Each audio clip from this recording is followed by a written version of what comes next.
제가 부산에 온 지 22년 차가 되었습니다. 부산은 야구를 참 좋아하는 것 같습니다. 저도 야구를 해본 적도 없고요. 관심도 없었는데 부산에 한 다섯 여섯 번은 야구장에 간 것 같아요. 학교에서 아이들과 또는 교회에서 아이들과 야구장에 갔던 것 같은데요. 저는 개인적으로 농구를 좋아합니다. 농구 세대거든요.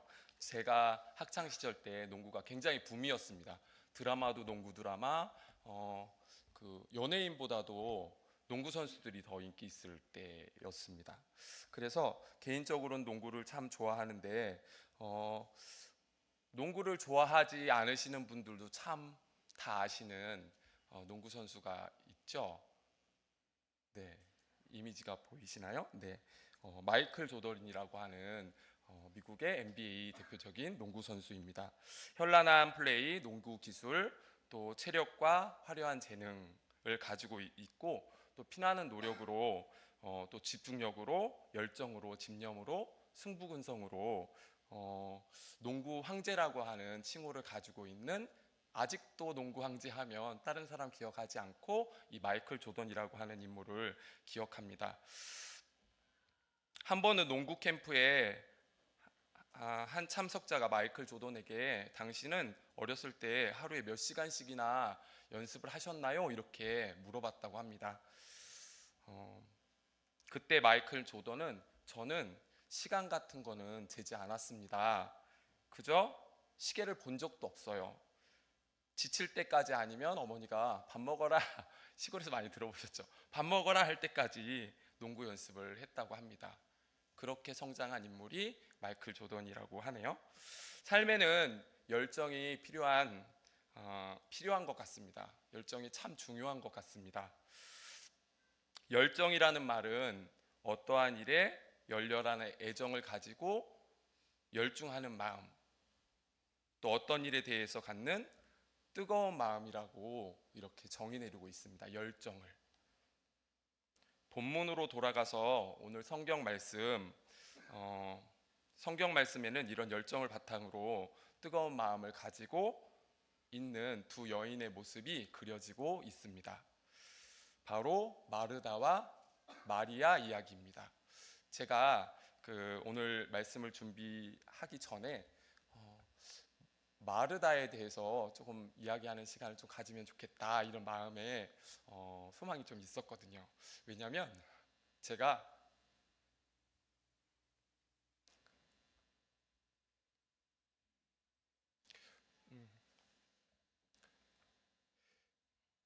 올해 마음에 걸려있는 단어 중에 하나가 분주함입니다. 분주함이라고 하는 단어를 생각할 때 딱 떠오르는 성경인물이 마르다거든요. 그래서 오늘은 마르다와 마리아 이야기를 들으며 같이 생각해보는 시간을 가졌으면 좋겠습니다. 이들에게는 나사로라고 하는 오빠가 있었고 예루살렘에서 얼마 떨어지지 않은 한 2, 3km 거리에 있다고 해요. 예루살렘으로 올라가는 길에 있는 베단이라고 하는 마을에 살았던 마르다와 마리아 두 인물입니다. 예수님께서 예루살렘으로 올라가시다가 이 집에 들르셔서 식사도 하시고 말씀도 증거하시는 그 모습이 오늘도 그려지고 있습니다. 예수님과 관계가 깊었던 가정인 것 같습니다. 이 가정에 어떤 열정이 있었는지, 그 열정은 어떤 하나님의 역사를 만들어 갔는지 살펴보므로 우리의 열정이 회복되어지고 하나님의 역사하심이 그 현장 가운데 우리들이 나아가는 시간이 되어지길 소망해 봅니다. 첫 번째로 마르다의 열정을 한번 살펴보도록 하겠습니다. 마르다는 예수님을 섬기고 대접하는 마음을 가진 여인이었습니다. 그래서 예수님께서 자기 집 앞을 지나가실 때 자기 집으로 예수님을 초청합니다. 누가복음 10장 38절에 기록되어 있습니다. 그들이 길 갈 때에 예수께서 한 마을에 들어가심에 마르다라 이름하는 한 여자가 자기 집으로 영접하더라. 예수님과 제자들을 초대하고 언니 마르다는 예수님이 시장하실까봐 음식을 준비하느라 굉장히 마음이 분주하고 바빴습니다. 그리고 동생 마리아는 예수님 바로 앞에 앉아서 말씀을 듣는 일에 마음을 뺏겨버립니다. 40절에 마르다는 준비하는 일이 많아 마음이 분주한지라 라고 되어 있습니다. 분주하다는 말은 말 그대로 몹시 바쁘다, 뛰어다닌다 라고 하는 의미입니다.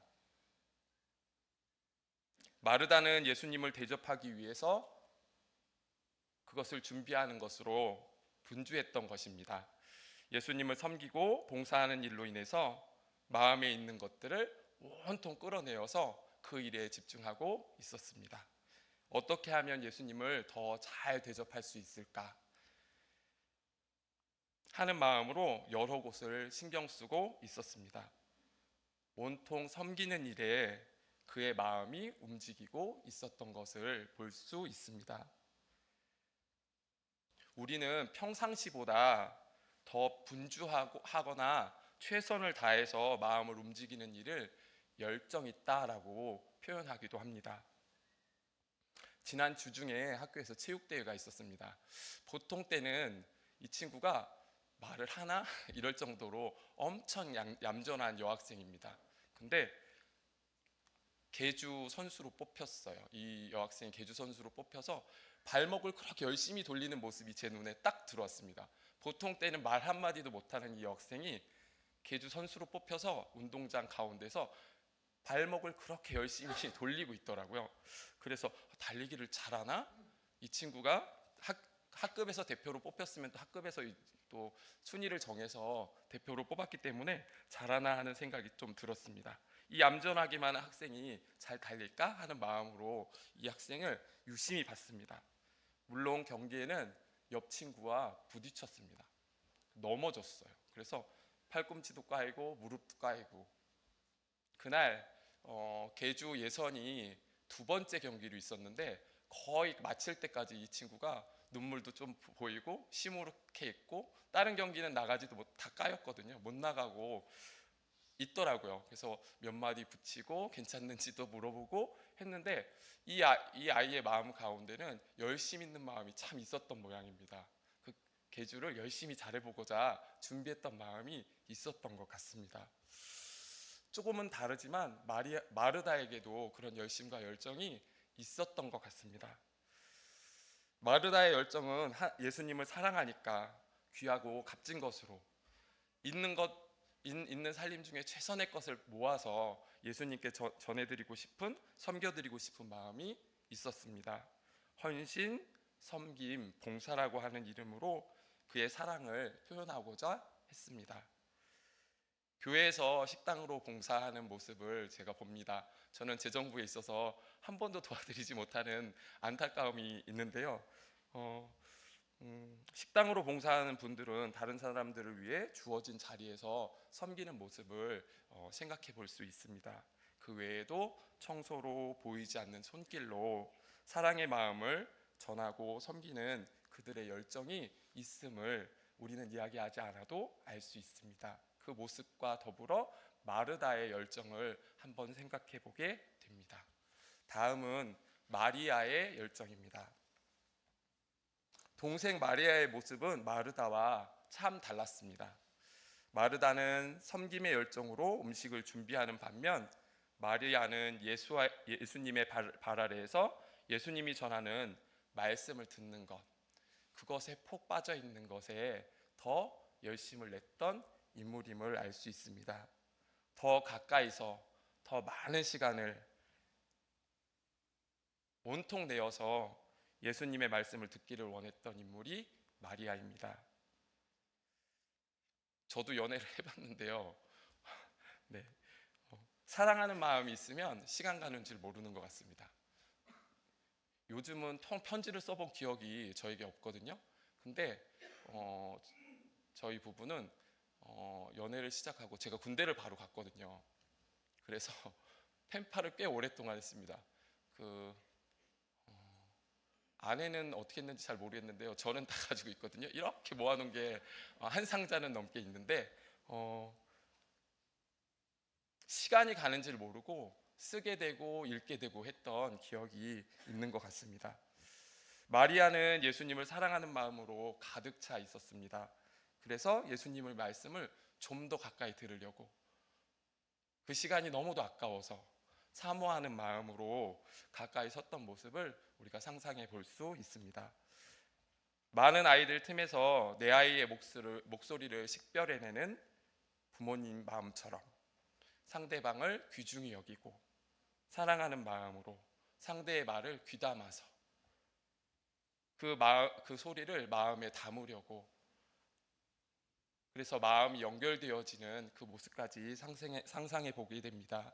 마리아의 열정은 영적인 하나님의 말씀에 대한 사모함의 열정이었습니다. 하나님을 사랑하는 마음이 크기에 하나님의 뜻과 하나님의 말씀이 들려오는 것, 그 자리 가운데 우리가 거해야 할 것 같습니다. 성경을 읽고 설교를 들을 때 하나님의 말씀으로 인해서 내 마음이 설레이고 뜨거워지고 그 방향으로 나아가야 되겠다 결단하게 되고 움직이게 되는 것, 그것이 하나님을 사랑하는 것, 또 마리아의 열정을 닮아가는 모습이라고 생각해 봅니다. 세 번째, 예수님의 평가는 어떠했는지 살펴보도록 하겠습니다. 이렇게 열정 있는 두 자매의 모습을 예수님은 어떻게 평가하셨을까? 저는 이 구절을 읽을 때 저에게 분주함이 많거든요. 그래서 참 속상하다 이런 마음이 사실은 있었습니다. 그래서 예수님은 어떻게 평가하실까? 마리아만 너무 예뻐하시는 건 아닐까? 이런 마음이 제게 있었습니다. 열심히 일하고 있던 마르다가 예수님 발 앞에 앉아서 자신을 도와주지 않는, 그래서 속상한 서운한 마음을 가지고 예수님을 찾아갑니다. 예수님께 이렇게 얘기합니다. 누가복음 10장 40절. 주여, 내 동생이 나 혼자 일하게 두는 것을 생각하지 아니하시나이까? 그를 명하사 나를 도와주라 하소서. 그러자 예수님은 이렇게 말씀하십니다. 누가복음 10장 41절 42절입니다. 마르다야 마르다야, 내가 많은 일로 염려하고 근심하나 몇 가지만 하든지 혹은 한 가지만이라도 족하니 마리아는 이 좋은 편을 택하였으니 빼앗기지 아니하리라 라고 말씀하셨습니다. 내 동생도 좋은 것을 택했고 너도 좋은 것을 택했다. 그러니 분주할 필요 없이 하나만 해도 충분하다고 그렇게 말씀하고 계십니다. 예수님의 평가는 섬기는 일도 좋고 말씀을 듣는 일도 좋다고 칭찬하고 계십니다. 예수님을 향한 사랑의 마음을 인정해 주신 모습을 우리가 성경 말씀을 통해서 살펴볼 수 있습니다. 예수님은 마음의 열정이 수반된 모습을 칭찬하고 계십니다. 후에 두 자매들의 오빠인 나사로가 병들게 되었습니다. 그래서 예수님께 사람을 보내어 기도와 치유의 능력을 구하는 구절이 나옵니다. 예수님께서 다른 일정 때문에 지체하시고 급히 오시지 못하는 일이 발생하게 됩니다. 마르다와 마리아는 실망할 수도 있었을 것입니다. 예수님께서 도착하셨을 때 이미 나사로는 죽은 지 사일이나 지나게 되었습니다. 그런데도 두 여인은 실망하지 않는 모습을 성경에서 살펴볼 수 있습니다. 마르다는 하나님이 하실 수 있는 일을 기대했습니다. 요한복음 11장 22절에 기록된 말씀입니다. 그러나 나는 이제라도 주께서 무엇이든지 하나님께 구하시는 것을 하나님이 주실 줄 아나이다. 아멘. 열정이 있었기에 실망할 수밖에 없는 현실에서도 실망하지 않고 하나님을 향한 놀라운 믿음의 고백을 하는 마르다의 모습을 볼 수 있습니다. 이러한 두 여인의 믿음을 보신 예수님께서는 두 여인을 향하여 너의 믿음대로 살아나게 될 것이다 라고 선포하시고 기적이 일어나게 됩니다. 마음속에 열정이 있는 사람들은 불가능을 가능하게 할 수 있다는 강력한 믿음이 있습니다. 예수님은 그들의 눈앞에서 나사로가 살아나는 기적을 보여주셨습니다. 성경에는 수많은 기적들이 기록되어 있습니다. 주님이 주신 기적에는 특징이 있는데요. 하나님의 역사를 기대하는 열정을 가진 자에게 기적을 허락해 주십니다. 말씀을 마무리하겠습니다. 이 시대를 살아가는 것은 참 어려운 일인 것 같습니다. 어제보다 나은 내일을 저도 꿈꾸고 여기에 계신 모든 성도님들도 꿈꾸고 계신 줄 압니다. 하지만 돌아오는 내일은 여전히 녹록지 않은 게 사실이고 하루를 살아가는 것이 참 힘든 것도 사실입니다. 그래서 이 시대는 뜨거움이 더 필요한 시대인 것 같습니다. 마르다와 마리아처럼 열정 있는 모습으로 기도하고 마음을 온통 내어놓고 사랑하고 감사하고 주님을 향한 고민들로 뜨거워지는 그런 자들이 되었으면 좋겠습니다. 하나님의 놀라운 기적을 경험하는 불꽃교회의 모든 이들이 되길 소망합니다.